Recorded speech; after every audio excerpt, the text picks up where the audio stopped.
ABBA's Björn Ulvaeus reflected on the Swedish pop group's reach and longevity as he joined the cast and creators of Mamma Mia the musical on stage at the end of a special 25th anniversary performance in London on Saturday evening on April 6th. Coincidentally, Saturday also marked 50 years since ABBA won the Eurovision Song Contest final in Brighton, United Kingdom in 1974 with the song Waterloo, bringing them to global attention. About this time in the evening, exactly 50 years ago, I was standing on another stage in another city here in the UK.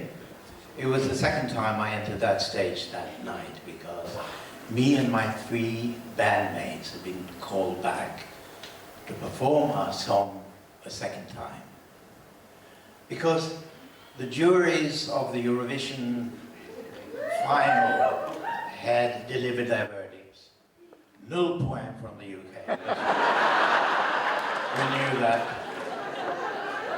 Despite that, we won, and by the thinnest margin in the history of Eurovision. I think that record still stands. So, on a night like this, it's strange to think that if we hadn't won, you know what happens to those who come number 4 and number 3 Eurovision, they're never heard of after that. If we hadn't won, I most probably wouldn't be standing here today. And this wonderful adventure, which we call Mamma Mia, wouldn't have happened.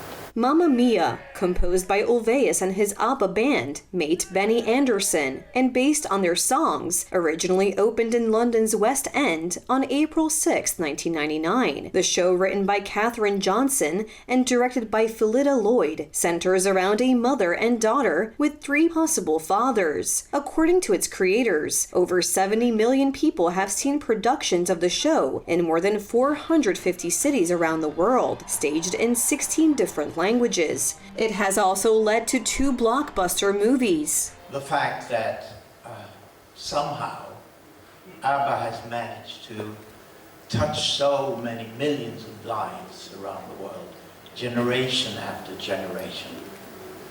And people ask me, how does it feel for you to know that? And that's a very good question. And very hard to answer. It's a very, very elusive feeling. And it's more to do with gratitude and with humility than pride. Because it humbles you to know that so many people have listened to something you created and that they've been made happy by it or sad, and that it has meant so much for them in their lives.